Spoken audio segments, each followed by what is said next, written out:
जहां एक और देश इस भयानक त्रासदी में एक एक सांस के लिए लड़ रहा है, इंजेक्शन और ऑक्सीजन की भारी कमी से जूझ रहा है, वहीं दूसरी ओर कई राजनेता अपने स्वार्थ हेतु दलगत राजनीति करते नहीं थक रहे हैं।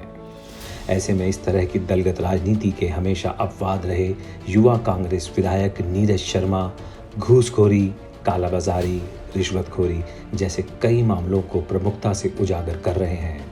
और ऐसा उन्होंने पहली बार नहीं किया है, वे हमेशा से ही फरीदाबाद के लोगों की आवाज़ बनकर उनके छोटे से छोटे मुद्दों को उठाते आए हैं। विधानसभा में हमेशा से चर्चा का विषय रहे नीरज, चाहे जमीनी हो, चाहे जिला स्तरीय, चाहे केंद्रीय, चाहे राज्य स्तरीय, हर स्तर की समस्या का समाधान करने के लिए हमेशा तत्पर रहते हैं। प्रदेश में महिलाओं पर दिन प्रतिदिन अत्याचार बढ़ता जा रहा है, सरकार को इस बाबत जवाब देना चाहिए।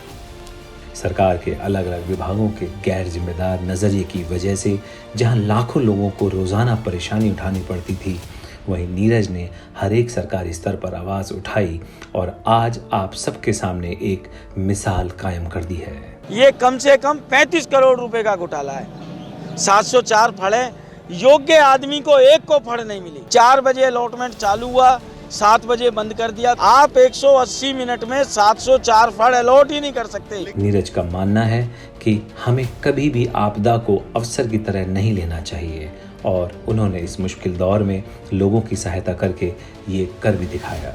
ये जो प्राइवेट अस्पताल जिनको बेशकीमती जमीन कौड़ियों के दाम पे सरकार ने दी थी, आपदा में अफसर बना लिया और फरीदाबाद के लोगों को बेड नहीं मिल रहे, रैकेट चला रखा है।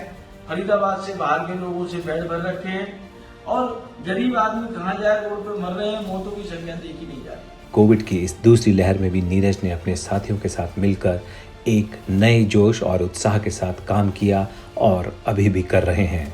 निःशुल्क कोरोना टीकाकरण से लेकर ऑक्सीजन सिलेंडर की कालाबाजारी रोकने तक, सड़क बनवाने से लेकर अवैध निर्माण रोकने तक, अपने क्षेत्र की छोटी छोटी समस्याओं को सुलझाने से लेकर आम लोगों के साथ कंधे से कंधा मिलाकर खड़े रहने तक, हर एक समस्या पर वे बिना रुके लगातार काम कर रहे हैं।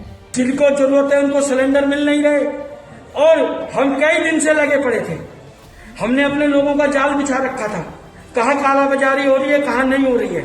इस एक गोदाम से हजारों सिलेंडरों की हेराफेरी हुई है और ये 1000 सिलेंडर नहीं हो सकते, ये 1000 जिंदगियां हैं आज की तारीख में। आज जहां कई बड़े बड़े मंत्री और नेता अपने कर्तव्यों से विमुख हो अपने घर के 7 तालों में बंद हो गए हैं, उनके लिए जनता से पहले अपना स्वार्थ सर्वोपरि है।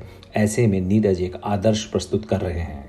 शहर की व जनता की ऐसी कई छोटी छोटी समस्याएं जिन पर किसी का ध्यान नहीं जाता, उनके निवारण के लिए नीरज अपने क्षेत्र के संबंधित अधिकारियों जैसे चिकित्सा अधिकारी, जिला अधिकारी, शिक्षा अधिकारी के साथ मिलकर दिन रात काम कर रहे हैं। नीरज के लिए स्वयं से पहले जनता है और जनता के सुख के लिए हर संभव प्रयास करना उनका एकमात्र लक्ष्य है और उन्होंने ये साबित भी कर दिया है। इस विषम दौर में भी वे अपने क्षेत्र की जनता के साथ मिलकर उनकी हर एक समस्या का समाधान करते रहे और आज भी कर रहे हैं। फरीदाबाद के तमाम व्यापार मंडलों से, समाज सेवी संस्थाओं से और आम जनता से एक अपील करना चाहूँगा कि भाई ये मास्क भगवान का रूप है दूसरा।